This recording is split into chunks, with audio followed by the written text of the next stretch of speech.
Volcano on uninhabited Galapagos island spews lava. A volcano on an uninhabited island of Ecuador's famous Galapagos archipelago is spewing lava, authorities said Sunday, potentially threatening an array of unique animal species. The Lacumber volcano on the island of Fernandina blew its top late Saturday, the South American country's Geophysical Institute said. Lacumber, which stands 1,463 meters high, has erupted 3 times previously since 2017. The Galapagos archipelago, some 1,000 kilometers off the mainland of Ecuador, has flora and fauna found nowhere else in the world. Observing its wonders led British scientist Charles Darwin to develop his groundbreaking theory of evolution by natural selection in the 19th century.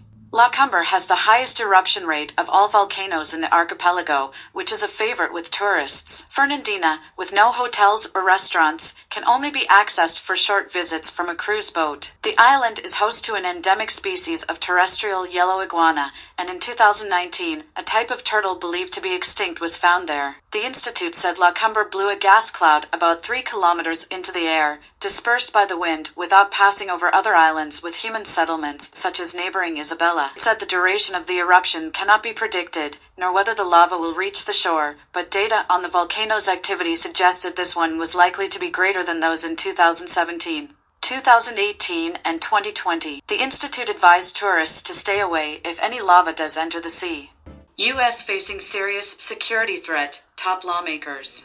The United States is facing a new and serious national security threat, top officials warned Wednesday, with 2 media outlets reporting it involves a Russian attempt to build a space-based nuclear capability. ABC News and the New York Times quoted unidentified officials saying that Russia was developing a nuclear, space-based anti-satellite weapon. According to officials quoted in the Times, Russia has not yet deployed such a capability. In public, officials said there was no need for panic, but refused to give details, only issuing cryptic statements about a serious matter, which is set to be discussed in a closed-doors meeting between congressional leaders and the White House on Thursday. The first inkling of something unusual came from U.S. House Intelligence Committee Chairman Michael Turner, who abruptly issued a statement referring to a serious national security threat.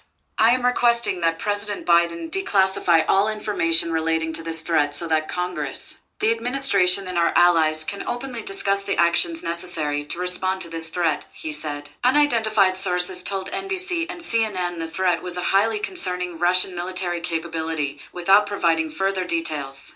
Turner and his Democratic counterpart Jim Himes said in a letter to lawmakers the panel had identified an urgent matter with regard to a destabilizing foreign military capability that should be known by all congressional policymakers. They said the committee had voted on Tuesday to make classified information available in a secure location for review by lawmakers until Friday. Himes urged caution, however, in a separate statement in which he described the intelligence as significant but not a cause for panic. The Republican House Speaker, Mike Johnson, also urged caution, telling reporters at the Capitol that there is no need for public alarm. Trump wants delay in election interference trial as Jack Smith continues to trash democracy. President Trump has asked the Supreme Court to lengthen the delay in the trial that comes from special counsel Jack Smith's 20202 election interference fantasy, stating that he has presidential immunity that protects him from prosecution. The former president's lawyers filed an emergency appeal with the Supreme Court Monday afternoon, only days following a ruling in the matter by the D.C. Appeals Court says that Trump, who is the 2024 Republican frontrunner for president, is not immune from being prosecuted in Smith's case. Trump's request asks for temporary relief to stay or block the appeals court decision from taking place. The purpose is to give Team Trump more time to file an appeal in the Supreme Court to decide whether a former president has immunity from criminal prosecution on action that were taken while in office, a matter that has held the standard that is in favor of Trump. The trial that comes from Smith's case remains on hold, awaiting a resolution of the immunity decision. The Justice Department could request an expedited decision of the initial emergency appeal. The result will be that such prosecutions will be common, leading to a destructive cycle of recrimination. This will cast a looming shadow over every future presidency by weaponizing every political opponent by extortion or blackmail with an explicit or implicit threat of indictment by future hostile administration. This prosecution will only trash democracy for generations.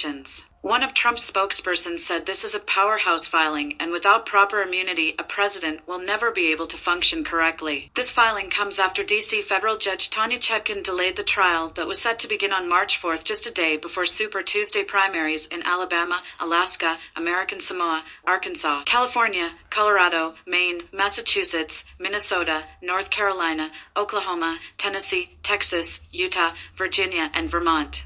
Smith charged Trump with conspiracy to defraud the United States, conspiracy to obstruct an official proceeding, and conspiracy against rights. Trump pled not guilty to all charges in August 2023. Systems down, Vegas casinos undergoing strange cyber attacks. MGM Properties, Caesars Entertainment, and other Las Vegas properties are enduring their 8th day of suspicious cyber attacks. The attacks first began the morning of Sunday, September 10th, and have shown very little signs of slowing down. The very next day, September 11th, came an onslaught of system failures throughout MGM Properties, leaving websites, ATMs, slot machines, and majority of financial transactions disabled at the area. And throughout other casinos under the MGM umbrella. It appeared that September 12th and 13th got the worst of the attacks, as they had spread from MGM Properties to Caesars Entertainment.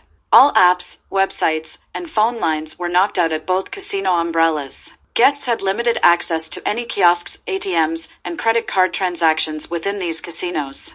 Many have also reported unusual charges to their credit cards, but have not been able to view their charges and receipts during their stays. Elevators have been down, and people have been kicked out of their hotel rooms with faulty room keys. All employee portals had gone haywire, leaving employees no choice but to check in and cash out guests by hand. According to a local source in the Las Vegas area, people are just abandoning machines with money still left in them. This all comes at the speculation of a group of cyber attackers being paid off an estimated $30 million by Caesars Properties. For reasons still unknown, MGM Properties released a statement in an attempt to alleviate public concerns and have since offered free parking at all of their casinos.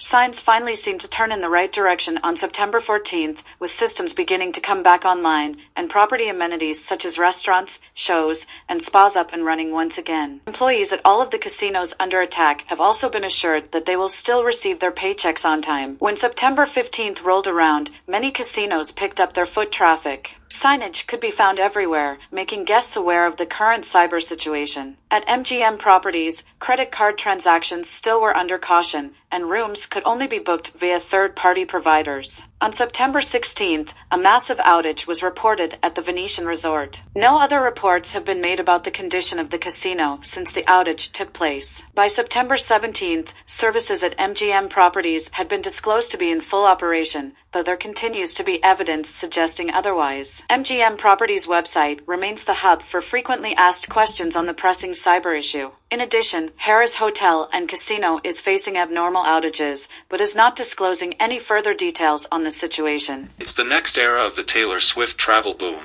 Are you ready for it? According to a Skyscanner travel trends report, 44% of Americans polled would take a short flight to see their favorite musician or band in concert, with 18% saying they'd fly farther. That rises to 60% if it means paying less for concert tickets. In 2024, these gig trip travelers combine their curiosity for new experiences and desire to explore the world with their love of their favorite artist to craft once-in-a-lifetime vacations. One show definitely fueling global travel, the record-breaking Taylor Swift Eras Tour resumes this month with 85 sold-out stadium shows in Asia-Pacific, Europe, Canada, and the United States. According to Lighthouse data, the Eras Tour will create the highest room rate of the year for each city it passes through. For example, Amsterdam hotels are up $173, Cardiff, Wales is up $162, and Dublin is up $108. The demand for the August concert weekend in Vienna is notably higher compared to other weekends, with several five-star properties and accommodations near the stadium already fully booked. Adds Helen Bichna, B2B Communication and Media Relations, Austrian Tourist Office, Inc., a Virtuoso preferred partner. The anticipation surrounding Taylor Swift's concerts has undeniably created a surge in demand for accommodations, reflecting the significant impact on tourism in Vienna during this period. Trump promises to restore gun freedoms in Pennsylvania speech. Former President Donald Trump said Friday he'd never limit gun rights for Americans amid surging crime. border insecurity and global instability, all side effects of a democratic administration he deems corrupt and immoral. Now I stand before you with a very simple promise. Your Second Amendment will always be safe with me as your president, he said. When I'm back in the Oval Office, no one will lay a finger on your firearms. It's not going to happen. Trump's pledge came during a 75-minute speech at the Great American Outdoor Show in Pennsylvania's capital city of Harrisburg as he chases the Republican presidential nomination. Even as they turn America into a crime-ridden, gang-infested, terror-filled dumping ground, Joe Biden and his thugs will do everything in their power to confiscate your guns and annihilate your God-given right to self-defense, he said. During the event hosted by the National Rifle Association, the former president recalled his efforts to protect and expand gun rights during his first term, including opening federal land for public hunting access, reversing an executive order that limited ownership rights for some Social Security recipients, and withdrawing from the United Nations Arms Trade Treaty, where basically they take your guns, Trump said.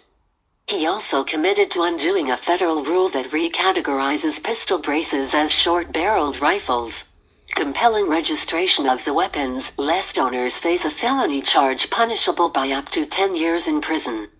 25 states have challenged the rule in federal court. Without his intervention, Trump painted a bleak picture. It means hundreds of more radical left judges waging a crusade against law-abiding gun owners, and 4 more years of Joe Biden means a non-stop war on gun makers, dealers and sellers designed to put the entire industry right out of business, he said. He didn't forget to skewer the Department of Justice's decision against charging President Joe Biden for mishandling classified documents over his 40-plus years in office, either, calling his own infractions peanuts comparatively. Trump's speech comes after a visibly upset Biden addressed the nation late Thursday to respond to a special counsel investigation that laid bare numerous examples of his memory loss. The blockbuster special counsel report, while clearing Biden, sparked questions about the 81-year-old president's mental fitness when it called him an elderly man with a poor memory. Trump didn't mince words on Friday, warning that the world teeters on the edge of World War III. We have a guy that can't put 2 sentences together, and he's in charge of negotiations with Russia, with China, with North Korea, he said.